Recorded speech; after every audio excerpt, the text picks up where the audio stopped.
체중이 늘어나는 것은 많이 먹은 것이 원인이 아니고 적게 먹었기 때문에 안 줄어드는 거예요. 나이 먹을수록 살이 쪄요라는 표현이 나이살이라는 것이 아니라 내 몸이 안녕하세요. 강북 삼성병원 건강의학부 교수로 재직 중인 가정의학과 전문의 박용우입니다. 비만 다이어트 진료를 36년째 해오고 있고요. 최근에는 유튜버로도 활동을 하고 있습니다. 의사 박용우 채널을 운영 중인데 건강, 특히 다이어트에 관심 있는 분들은 이 채널 꼭 방문해 주시기 바랍니다. 그러니까 나이 먹을수록 체형이 달라지는 걸 보고 나이살이다라고 얘기하시는 분들이 많은데 사실 남성과 여성을 구분해서 봐야 됩니다. 남성의 경우에는 나이살이라기보다는 환경의 변화가 큽니다. 20대 때에는 신체 활동량이 많았다가 직장 생활을 하면서 신체 활동량이 줄고 잦은 회식과 음주 이런 환경의 변화로 인해서 30대 이후로 본격적으로 뱃살이 붙고 살이 찌기 시작하거든요. 반면 여성들은 나이살이라고 얘기를 해볼 수도 있을 것 같아요. 왜냐하면 여성들은 폐경을 겪기 때문에 폐경 이전의 몸 상태와 폐경 이후의 몸 상태가 완전히 달라집니다. 폐경 이전에는 여성 호르몬의 일종의 보호 효과라고 할 수 있는데요. 인슐린 저항성이 잘 안 생기고 몸에 지방이 붙더라도 복부보다는 엉덩이 허벅지 쪽에 지방이 붙습니다. 그런데 폐경 이후에 여성 호르몬이 크게 줄어들게 되면 인슐린 저항성이 오히려 더 잘 생기면서 젊었을 때에 탄수화물 음식을 먹어도 뱃살이 안 붙던 것이 쉽게 뱃살로 붙고 또 지방의 분포도 여성 호르몬의 보호 효과가 사라지기 때문에 엉덩이 허벅지 쪽에 붙는 게 아니라 배로 가서 붙기 시작합니다. 그래서 남성들 체형으로 바뀌게 되죠. 여성들의 경우에는 나이살이다라고 하는 말이 어느 정도는 일리가 있어 보입니다. 예전보다 덜 먹는데 더 찐다라는 표현은 기본적으로 비만이 많이 먹어서 쪘다라는 오해에서 시작된 겁니다. 체중이 늘어나는 것은 많이 먹은 것이 원인이 아니고 몸이 망가졌기 때문에 많이 먹는 현상, 안 움직이는 현상이 생기는 겁니다. 내가 적게 먹는데도 체중이 안 줄어요라는 표현은 잘못된 겁니다. 적게 먹었기 때문에 안 줄어드는 거예요. 역설적인 표현이긴 하지만 내 몸을 건강하게 만들면 체중은 자연스럽게 줄어드는데 적게 먹어서 몸이 더 건강해질까요? 여기서 이제 오류가 생기는 거거든요. 우리 몸속에 여러 가지 대사 이상의 결과인데 간에 기름이 끼고 인슐린이라고 하는 호르몬이 제대로 작동을 못하고 피하 지방에 붙어야 될 지방이 뱃살, 내장 안쪽에 내장 지방에 덕지덕지 붙게 되고 그로 인해서 만성 염증이 생기게 되면 우리 몸에 이제 신진대사가 무너지게 되는데요. 저는 신진대사가 무너지는 것을 대사 유연성이 떨어졌다라고 표현을 합니다. 쉽게 얘기해서 자동차 연비가 떨어졌다라고 보시면 될 것 같아요. 새 차가 나오면 연비가 좋죠. 연비가 반으로 뚝 떨어지면 어떻게 될까요? 중간쯤 가서 다시 또 가솔린을 넣어야 되잖아요. 우리 몸의 미토콘드리아라고 하는 발전소가 100% 효율적으로 돌아가서 에너지를 생산해 낸다면 내가 먹은 음식을 적절하게 알아서 에너지로 잘 만들어 놓을 텐데 에너지 효율이 80%, 70% 아래로 떨어졌다면 어떻게 될까요? 내가 먹은 음식을 충분히 에너지로 만들지 못하고 잉여 에너지는 그대로 지방으로 비축이 되면서 또 음식을 찾게 되겠죠. 심지어 이렇게 미토콘드리아라는 공장이 100% 효율적으로 작동을 못하면 그 부산물, 마치 공장에서 매연이 나오듯이 활성산소가 나오게 되는데 이런 것들이 노화를 더 악화시키면서 만성 염증으로 이어질 수 있습니다. 그러면 대사 이상인 몸이 더 망가지겠죠. 악순환을 거듭하면서 나이를 먹을수록 살도 더 찌고 배도 더 나오고 하는 겁니다. 그러니까 나이 먹을수록 살이 쪄요라는 표현이 나이살이라는 것이 아니라 내 몸이 망가진 결과물로 이해를 해야 됩니다. 몸에 지방이 붙었다라는 것은 신진대사에 이상이 생긴 건데 우리 몸속에서 신진대사에 영향을 주는 대표적인 장기가 간, 근육, 지방 조직입니다. 그리고 이상을 만드는 게 역설적이게도 지방이에요. 지방 조직이라는 곳은 우리 몸속 에너지 저장 창고거든요. 에너지 저장 창고가 큰 사람들은 대사에 좀 융통성은 있으나 살이 더 찔 수가 있고요. 상대적으로 작은 사람들이 계속 음식을 먹고 신체 활동량이 없어서 잉여 에너지를 비축할 창고가 넘치면 어떻게 될까요? 잉여 지방은 다른 곳으로 가서 다 독으로 작용합니다. 지방은 지방 조직 안에 안전하게 있을 때 지방의 역할을 하는 거지, 지방 조직 밖에 나가면 다 도구로 작용해요. 그래서 잉여 지방이 간에 쌓이면 지방간이고, 췌장에 쌓이면 지방췌장이고, 근육 사이사이에 마블링처럼 끼면 지방 근육이 되는 거고, 비정상적으로 내장 지방에 지방이 축적되는 것도 만성 염증의 중요한 원인인데, 내장 지방에도 지방이 차게 됩니다. 그래서 내장 지방에 지방이 찬 거는 우리가 독성 지방 또는 염증성 지방이라고 부릅니다. 내 몸에 지방이 늘었어, 배가 나왔어, 이거는 우리가 바깥에서 확인하는 일종의 결과물, 증상 또는 현상이고요. 내 몸속에는 이미 간에 기름이 껴있고, 내장 지방이 그득하고, 근육 사이사이에 지방이 껴있고, 피하 지방은 창고의 기능을 잃어버리고 잉여 지방을 계속 넘치게 해서 몸을 악화시키는 겁니다. 배가 나오고 살이 쪘다, 빨리 치료에 돌입하셔야 됩니다.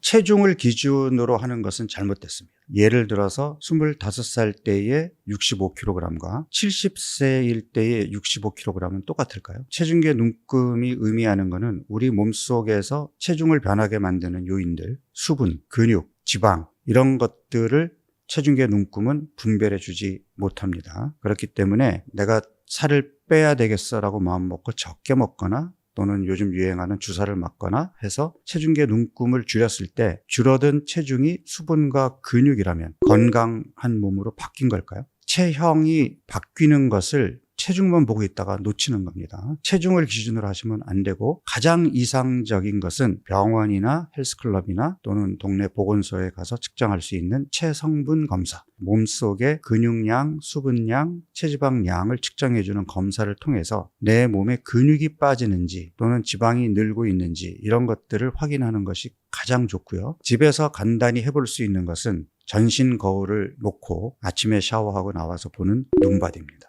선생님, 배는 나왔지만 체중은 그대로인데요. 뭐가 빠졌을까요? 배가 나와서 지방이 늘었는데 체중이 그대로라면 근육이 빠졌겠죠. 대사 이상을 보는 의사 입장에서는 지방이 느는 것도 대사 이상을 초래하고 몸에 안 좋지만 근육이 빠지는 것도 똑같이 위험합니다. 최근 연구 결과들을 보면 저근육형인 사람들의 사망 위험이 굉장히 높은 걸로 나와 있고요. 우리나라에서도 지금 고령 인구가 늘면서 근육량이 우리 몸이 적정 수준을 유지해야 되는 양보다 적은 저근육형 체형이 급격하게 늘고 있습니다. 근육이 줄어들어도 당뇨가 오기 쉽고요. 비만의 역설이라는 표현을 쓰는데, 나이가 든 사람들은 과체중일수록 오래 살거든요. 왜 그럴까요? 나이가 든 사람들이 BMI 25 미만의 정상 체중을 유지하고 있다는 것은 아마도 몸속에 근육이 빠졌을 가능성이 많거든요. 근육은 30대 중반을 정점으로 해마다 빠지기 시작해서 해마다 한 0.8%씩 빠지고, 60세 이후에는 해마다 1%씩, 그리고 70이 넘으면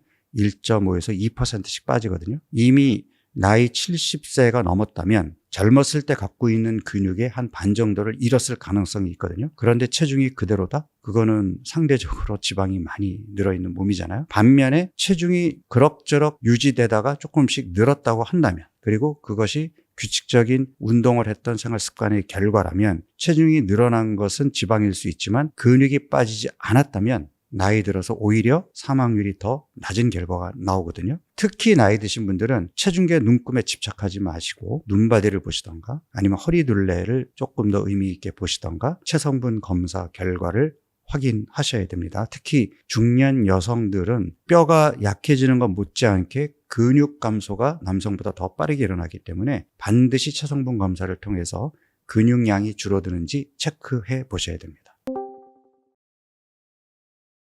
이게 이제 악순환의 연속인데, 운동을 안 하고 신체 활동량이 없어서 근육량이 줄게 되면 조금만 신체 활동을 늘리거나 운동을 해도 금방 근육 피로, 근육통 이런 것들이 오게 돼서 그 다음에 다시 운동할 엄두가 안 나거든요. 그러면 운동을 안 하게 되면 어떻게 되죠? 근육은 더 빠지겠죠. 그리고 나이가 들수록 젊은 사람들에 비해서 근육이 잘 안 붙어요. 이것을 동화저항이라고 표현을 하는데, 그래서 나이 50 넘으신 분들은 근육을 붙이기 위해서 운동 자극도 필요하지만 단백질 섭취량을 젊었을 때보다 오히려 더 늘려야 됩니다. 일반적으로 단백질의 최소 요구량이 자기 몸무게당 0.9g 정도 되는데, 적절한 신체 활동을 한다면 자기 몸무게당 1.2에서 1.6g 정도, 자기 몸무게 곱하기 1.2 내지 1.6 나온 수치만큼 단백질을 섭취해야 되고요. 특히 어르신분들, 근육이 없어서 근육을 더 키워야 되겠다라고 생각하시는 분들은 그 이상을 드셔야 할 수도 있습니다. 단백질 음식이라는 것이 사실은 소화가 잘 안 되거든요. 고기 같은 경우는 씹기도 힘들고, 그다음에 위산 분비가 충분해야 되고, 소화액이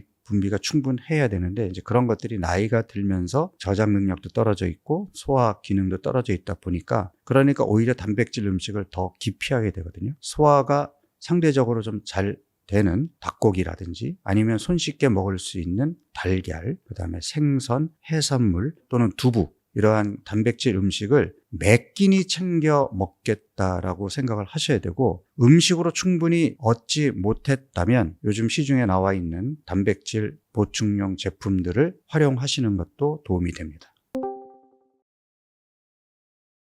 일단 목표를 체중에 두지 말합니다. 체중은 더 이상 목표치나 결과치가 될 수가 없어요. 여성의 경우에는 체성분 검사를 통해서 근육량과 체지방률을 보셔야 됩니다. 체지방률이라는 것은 내 체중에서 지방이 차지하는 퍼센트예요. 정상 수준은 18%에서 23%입니다. 이건 젊은 여성의 기준이고요. 중년 이상 이후의 여성들의 경우에는 아무리 체지방이 늘어도 30%를 넘지 않는 것이 좋습니다. 체지방률을 낮추기 위해서 식사량을 조절하고 운동을 하더라도 근육 손실은 막겠다, 목표가 되셔야 돼요. 그래서 체중은 줄었는데 근육이 같이 빠졌다면 요요를 부추기는 그런 결과를 초래하기 때문에 체중의 눈금에 집착하지 말고 근육량을 유지하거나 늘리는 데 더 신경을 써야 됩니다. 남성들의 경우도 마찬가지인데, 체중을 보는 게 아니라 남성들은 허리둘레를 봐야 됩니다. 대사 이상을 보였기 때문에 체중이 있는 거고, 그 결과물 중에 중요한 게 뱃살이거든요. 체중계 눈금을 줄이는 것보다 더 중요한 것이 허리둘레를 줄이는 거예요. 허리둘레의 기준이 남성의 경우에는 90cm 이상이면은 복부 비만이라고 얘기하는데, 이거는 사람들 개개인의 체격을 고려하지 않은 진단 기준이기 때문에 자기의 허리둘레를 키로 나눈 값이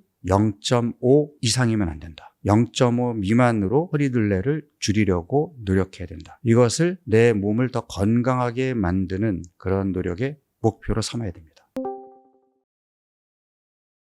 내 몸의 변화에 맞게끔 식생활도 바꿔야 되는데 그게 안 되는 것이 사실은 가장 큰 원인이죠. 젊었을 때는 이 정도 먹었으면 체중이 금방 빠졌는데 왜 꿈쩍도 안 하죠? 몸이 바뀌었기 때문이거든요. 그러니까 몸이 바뀌었다라는 것을 인지하고 그 바뀐 몸에 걸맞게 식단을 꾸려야 되는데, 그렇게 하지 못했기 때문에 망가진 몸이 회복도 안 될 뿐더러 더 망가지는 겁니다. 내가 좋아하는 음식을 푸짐하게 먹고 싶으면 근육을 늘리시면 됩니다. 근육량이 준 것이 사실은 제일 큰 원인 중에 하나입니다. 앞에서도 소개를 드렸지만 우리 몸의 대사 유연성이 떨어져 있다는 거죠. 쉽게 얘기해서 자동차 연비가 떨어져 있는 거예요. 그 연비를 높이는 방법들이 있습니다. 박용구가 제안하는 여러 가지 치료법 중에 하나인데요. 첫 번째가 규칙적인 운동이고, 두 번째가 간헐적 단식입니다. 우리들이 살이 쪘어, 체중이 많이 나가 하니까 제일 먼저 생각하는 게 적게 먹어야 돼, 안 먹어야 돼. 이렇게 먹게 되면 근육은 더 빠지게 되고 몸은 더 쇠약해지고 신진대사는 더 떨어지게 되죠. 그런 치료가 아니라 건강한 음식, 특히 근육이 빠지지 않게끔 단백질을 매 끼니 잘 챙겨 먹는 건강한 식단, 배고프지 않게 먹는 건강한 식단을 잘 유지하다가 간간히 굶는 간헐적 단식을 하는 것이 우리 몸의 망가진 신진대사를 회복시키고 대사 유연성을 높이는 최선의 방법입니다. 무엇을 먹을까를 생각을 해볼 때 결론은 아주 심플합니다. 진짜 음식을 먹으면 됩니다. 2026년 1월에 트럼프 행정부에서 미국 사람들을 위한 식사 가이드라인이 나왔는데, 여기에서 강조한 것이 Eat real food, 진짜 음식을 먹으랍니다.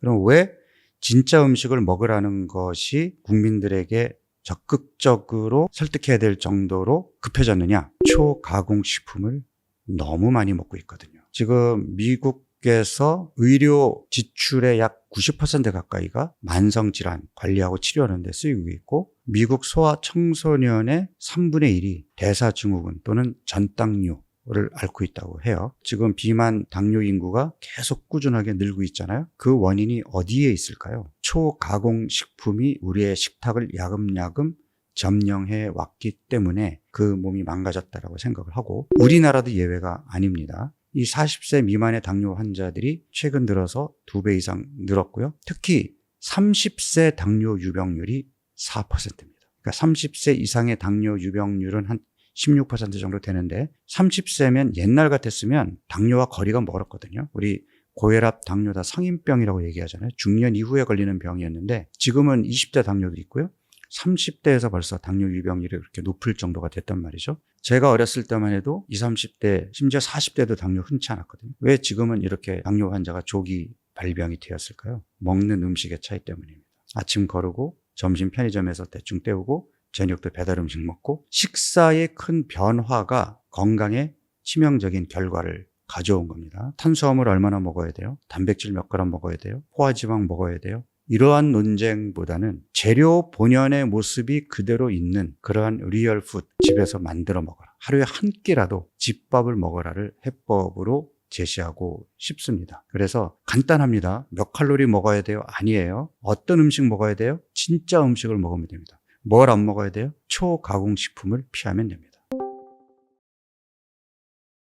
그 주사가 궁극적으로 내 몸속의 대사 이상을 해결해 줄까요? 그 질문부터 드리고 싶어요. 예를 들어서 지금 내 몸에 만성 염증이 있고 간에 기름이 껴있고 인슐린 저항성이 심하고 그로 인해서 대사 유연성이 떨어져 있는 몸이란 말이에요. 그러면 그런 몸을 만든 이유가 있을 거란 말이죠. 운동 안 하고 하루 종일 앉아있는 생활 습관, 설탕, 정제 밀가루, 정제 식용유 같은 우리 몸의 에너지 대사를 무너뜨리는, 그러니까 인슐린 저항성을 일으키고 만성 염증을 일으키는 이러한 가공식품에 포함되어 있는 이러한 음식들을 먹는 거, 이런 것들이 원인이 돼서 몸이 망가졌거든요. 그러면 위고비나 마운자로가 망가진 몸을 해결해주는 해결사 맞나요? 만약에 내가 이러한 초가공식품을 끊고 근육 사이사이에 껴있는 지방을 없애기 위해서 규칙적으로 운동을 하고 의자 중독에 빠져있는 생활 습관에서 벗어나서 틈나는 대로 걷고 움직이고 내 몸이 망가진 근본 원인을 해결하려는 노력을 하면서 여기에 위고비 마운자로가 추가된다면, 그러면 시너지 효과가 날 수 있겠죠.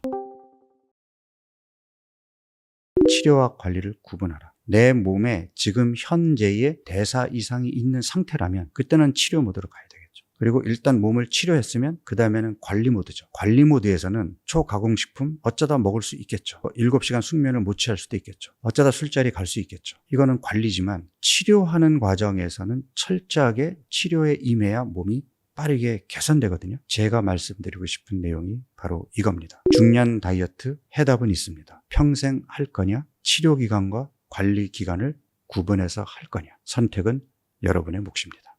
저는 지금 60대 중반을 향해서 가고 있는데 아직도 대사 이상은 없고 건강한 몸을 잘 유지하고 있거든요. 박사님, 건강 비결이 뭐죠? 라고 질문할 때 지금 꼭 지키고 있는 게 하나 있는데요. 하루 14시간의 공복 유지와 일주일에 한 번 18시간에서 24시간의 간헐적 단식입니다. 여러분들도 한번 매일 14시간의 공복을 잘 실천하시고 일주일에 하루 정도를 18시간 정도 단식을 해 보시면은 적어도 지금 몸에서 더 많이 나빠지지는 않을 것이라고 자신 있게 말씀드릴 수 있습니다. 꼭 한번 실천해 보시기 바랍니다.